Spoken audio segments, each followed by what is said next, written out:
Next one's diet, and diet, a lot of times people think, well, it's a temporary deal. Actually, restricting diet calories. is how you eat.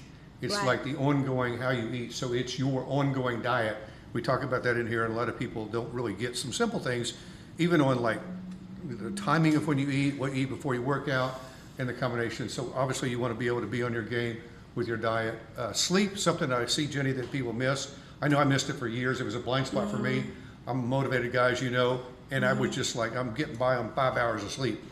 And then when I woke up and I said, oh, well, if you sleep for the 8 hours that science shows today, you rebalance your hormones and you're operating at much more at peak performance, including your thinking. Right. Well, you know, your body really cannot heal and repair without sleep, rest, and recovery. It just can't happen. So all of this stuff that we do all day long, even when you work out, you're breaking down lean mass. So it's not really when you're training that you build muscle. It's when you rest, relax, and recover that you can rebuild that muscle. So it's imperative. But your brain works the same way. And we're learning that even weight training helps with cognitive wellness, but it's the resting and that time that you sleep. You know, no sleep used to be like, I can function on 3 hours of sleep. You know what? I think that's fantastic, but you're really not getting the rest that your brain, body, muscle tissue, and all your cells need to regenerate and rejuvenate. Okay, so we got exercise, we got diet, we got sleep. Number 4 then would be stress management.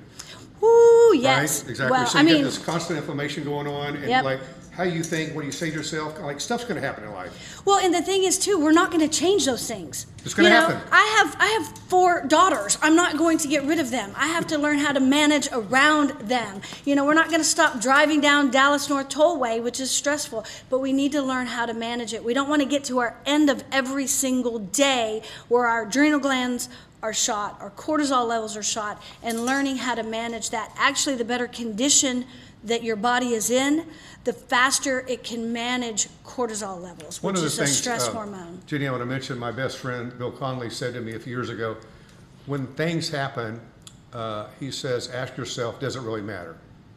And sometimes you're going to go, oh, it really doesn't matter 2 days from now or 2 weeks from now.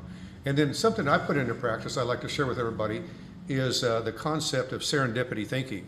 I wrote an article on it. I remember that article. And the idea is that if something doesn't happen just like you hope it is, or hope it was going to, instead of getting stressed out about it, reframe your thinking and say, in my thinking, could it be that something even better could happen? And then you're like reframing that stress thinking. So I want to encourage everybody. That's number 4, stress management. Number 5 that I put in here is supplementation. And Jay, I'd like you to speak on this. Let me set it up for a minute. A lot of people say, well, I should take my vitamins or take some vitamins, and I should do some things that I supplement, but they really don't connect what they're supplementing with their age, their needs, and whether it be a micronutrient, whatever it might be, being able to understand your body so you can customize your supplementation towards what you need. Right. You agree? Well, I do agree. And I think what we talked about earlier when we talk about social media, or we talk about AI function and being able to use those tools to our benefit, we can better understand what kind of, you mentioned micronutrient. We have a micronutrient profile, which is our vitamins and our minerals. We have a macronutrient profile, which is our protein, carbs, and fats.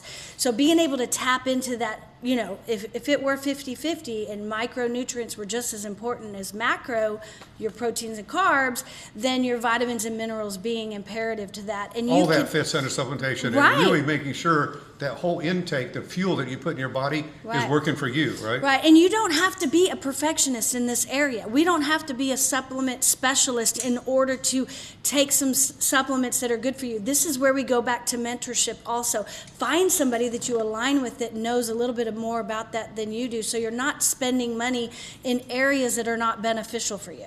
Love it. Number 6 is the team around you. I put that in here. I think it's so important that who you surround yourself with. If your spouse or someone you lives with brings good food into your pantry, wrote that book on strategic eating, he puts it in your refrigerator, then you have a better chance of eating things that are good. They're supporting you. Like when you're like, hey, should I work out? And they're saying, yes, go work out, and they're encouraging you. Like the people around you really do matter, right? Well, and they do matter, but they're not always going to be your best advocate when it comes to weight loss. There's nothing worse than seeing the person that you love going through a really harsh diet. Like, let's say, somebody that's so close to you wants you to, they love you the way that you are. They want you to be happy and comfortable, but comfort's an enemy of progress. So we want to make sure that your growth team are people that see that goal and that know what you really, really want to do, because nothing's worse than running a hard day, coming home really stressed, and you're on a weight loss journey, and your husband sees you and knows you're stressed and says, honey, why don't you just have an extra bowl of ice cream tonight? Because I think you might deserve it. But that's not in your current growth plan. Am I right? Right. So it's not always your family or your spouse. So I'm going to tell Tammy, no more encouraging of the ice cream, huh? Right. We don't have to always go have a cocktail at the end of your day. But so your growth team may not be the people closest to you. It may be somebody that you reach out to. I am my client's growth team. I am number one. They have told me what their goals are at the very beginning, and everything I do or think for them is in alignment with those with goals. what their goal is. Like, I don't have that, oh, I'm so sorry, you look so stressed, let's have some ice cream. I won't say that. I'll say something different, because that's my position in their Okay, goals. so those are my big six. You believe in them. We both believe in them. Right. Then you added a couple more here.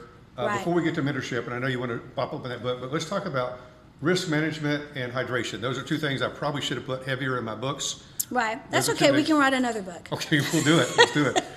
I'm not short of writing, but I love Tony writing. has written over 100 books, and he's going to write more this year, and maybe we will, We might. We'll do round 2. Tell everybody about risk management, what you were thinking about as we were preparing today. Right. Well, in the world of fitness and wellness, risk management is rehab and prehab, if you look at, when you're working out. So it's not only like rehabbing injuries, preventing injuries. Is, when I have a client that's injured, they are down and out. We are not reaching goals, and we're not moving forward if you are injured, hurt, or you're not progressing in that way. So we seem to forget things like, I call it prehab, preventing injury. Things that you do every day: mobility, stretching, mindset coaching, yoga, whatever it is that you have put in place for that prehab to prevent injury, keeping your muscles strong, your body hydrated. All of these things are important in that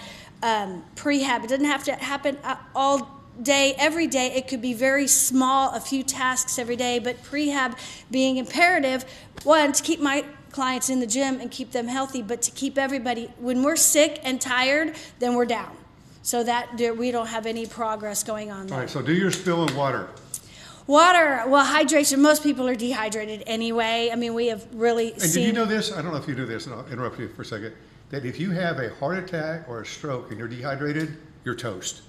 But if you're hydrated, all the science shows you're like a lot better off. So Well, if you're like ever worried about anything happening, like drink water. Drink water. And, it's not just drinking water, but it's fully hydrating your cells. Okay. So we even want to talk about salt, Okay. we have all these pre-workout, drinks and shakes and things that we're taking. But what about just salt and water? We have, very simple. That could be your best pre-workout, regimen, is to be properly hydrated. I have clients that get hurt and injured just by, being dehydrated is one thing. And they say, oh, I got hurt in my workout yesterday. Well, did you, I went out and drank the night before, and then I haven't drank any water. Well, your chance of injury just goes up, 50%. So we are all pretty much guaranteed to be somewhat dehydrated. We just need to make sure that we make that an everyday routine. It's not, I have to drink a gallon of water tomorrow, but we do need to take steps in the foods that we're eating to be better hydrated, like fruits and vegetables. We don't want to eat everything that's overcooked and overprocessed. And we'll get into a lot more of that later, as specific, requirements for getting in more water and eating properly. But the foods that you eat need to supply you also with more water. So it's not just drinking gallons of water. All right, those are 8. Now, number 9 is you want to do a hit on mentorship. Yes, I really believe in the year to come, mentorship is going to be hugely important. We saw that a lot in last year, whenever people were starting to make changes. Is look as we mentioned, for people that you align with, people that follow what you want to follow. If you want to be vegan, that is fine. If you want to do high protein, that is fine. Whatever it is, just find a mentor that's in that field that knows more than you do, that can hold you accountable, that you can look to What about find. the book you got there? Oh, I know, because you already wrote a book, and I knew this walking in, is, yes, mentors matter. And then they do matter. You want to find somebody. They don't have to be, expensive. Hey, look with Tammy, right? I know. And Tammy's a great mentor as well. Having people like you and Tammy have joined together because you both push each other in a certain direction. That's right. You are mentors for each other. So right. you and I are friends, Same. but we are both mentors Exactly. to each other, is to push each other to become, one step better than we were yesterday. Better. How are we going to do that? Okay, so summarize it. You want to kind of bring us down to closure? What are we going to encourage everybody to do? Well, what we're going to do is we're going to look at this next year as, a good starting point. How are we going to bring ourselves to almost age backwards? And what does that look like? And don't overcomplicate it. You don't have to spend hours, dissecting the internet to find these things. Just find something that you align with. So we've covered 4 things. We covered the idea of social media making a win for you. Yep. We talked about AI and being able to do simple things like with your blood work. Yep. We talked about assessing yourself, making sure that you're really looking at yourself. And then we talked about the 9 things, the 6 in the book, plus risk management, plus hydration, Right. and mentorship. So that's kind of the highlights. Let me close my part with this. My big pitch is I love sharing with everybody my methodology of clarity, focus, and execution. Right. So I want to make a push for that. Make sure you get clear on what you want to become, right? Figure out what you're going to focus on, and you can think all day long, but if you don't execute, you're not going to get the results you want. So let me leave you with my point, those big three, clarity, focus, and execution. Anything else you want to close with? Well, we do that the same in fitness. Is first you have to figure out what is your goal and why are you doing it, because nothing will tell you more than when you're tired.